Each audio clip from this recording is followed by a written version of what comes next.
La surpopulation. Vrai ou faux problème? Coupé. Bah quoi? Ben t'as oublié de dire bonjour. Oh oui, désolé. Bien le bonjour. Bon, après peut-être vous avoir fait déclencher un rictus avec cette introduction, il est temps pour moi de me plonger la tête la première dans ce sujet.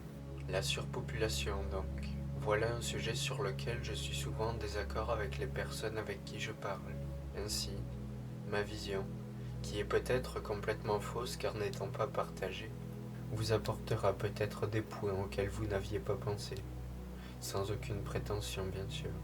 Je commencerai en disant qu'il peut exister plusieurs types de surpopulation. En effet, tout dépend comment on l'envisage.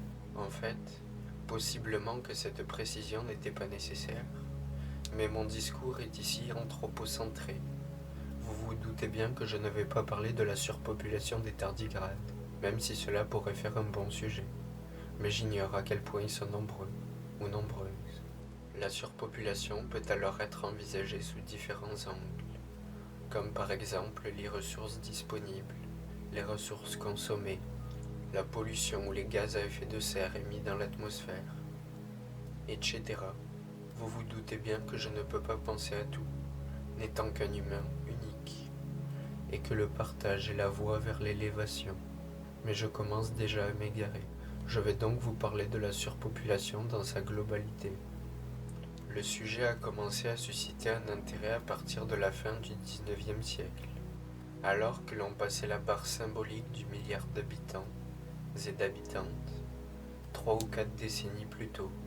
Vous pouvez bien imaginer qu'il y a 100 000 ans cela n'était pas une préoccupation majeure, alors qu'aujourd'hui la situation est tout autre, étant sur le point de franchir le cap des 8 milliards d'habitants, en plus ou moins un siècle et demi, une fraction de temps à l'échelle cosmique. Notre espèce est donc passée de 1 milliard d'individus à 8 milliards aujourd'hui.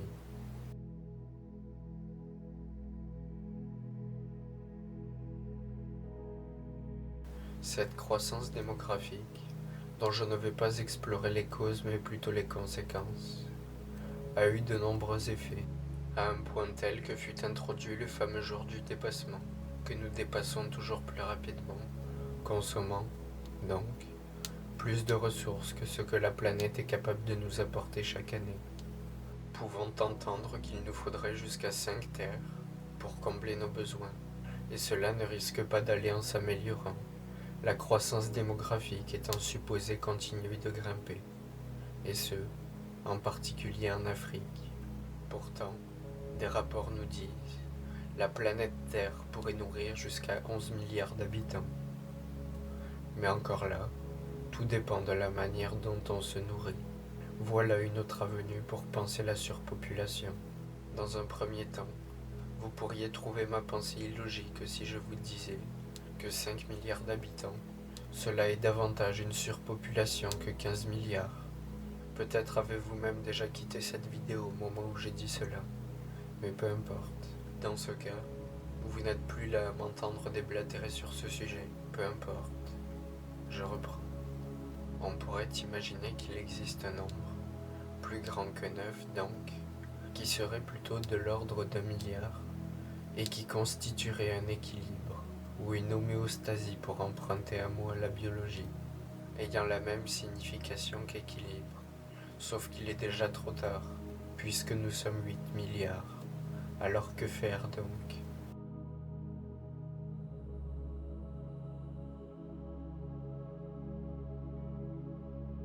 À ce jour, de plus en plus d'individus parmi les nouvelles générations refusent de faire des enfants, en partie à cause de ce problème-là qui n'en est peut-être pas un. En effet, cela dépend avant tout du mode de vie que l'on choisit d'adopter, comme l'illustre magnifiquement le film Captain Fantastic, d'où le 5 milliards qui peut avoir plus d'impact que le 15 milliards que je vous disais tantôt. Pour la petite histoire, dans ce film, un père élève seul ses enfants en marge de la société, ne possédant que peu d'objets à part des livres ou des instruments de musique. Et bien qu'étant nombreux, ceux et celles-ci ont un impact moindre, comparé à un enfant unique qui verrait le jour dans la haute société et qui jamais ne la quitterait. Que l'on soit 1 ou 10 milliards, cela ne fait donc que peu de différence dans ce cas-ci. Les premiers, étant 1 milliard, pouvant avoir une empreinte écologique beaucoup plus importante que ces derniers. Le problème, à l'heure actuelle, est avant tout issu de nos modes de vie, le système présentement en vigueur n'étant plus adapté aux défis du XXIe siècle. Un de nos besoins primaires étant l'alimentation, je pense ici surtout à l'agriculture. Agriculture intensive qui remonte à la fin de la Seconde Guerre mondiale, où il fallait répondre aux nombreuses famines.